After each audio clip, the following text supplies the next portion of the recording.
is my upbringing. I was brought up in a very conservative Protestant environment. And it's not so much that my parents taught me to hate Muslims or hate Islam or whatever, but it's the theology and the things you learn in church or when you're reading books of your own ministers and stuff like that. And they were very negative when it was about other religions and especially Islam, because in a historical sense, of course, it was kind of a competition between Christianity and Islam.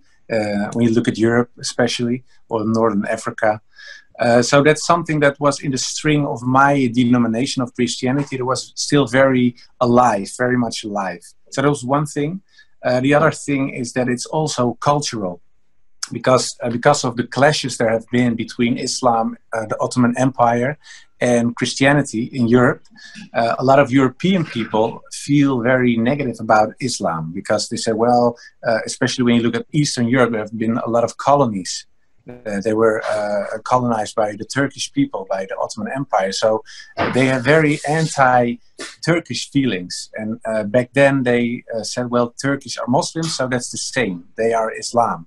So that's something that's very deep in culture. For example, you have the croissant, you know, the bread you can eat. Mm-hmm. It was invented in Austria in 1683 when there was the Battle of Vienna. And the Christians won. They were able to prevent the Turkish people, the Ottoman Empire, to take over Vienna. And to celebrate it, they made little breads in the shape of a half moon, a crescent moon. And they ate it to humiliate the other ones. But it's still around. And of course, nobody thinks about a croissant in that way. But it's just to show that the anti-Islamic feelings are very deep in European culture.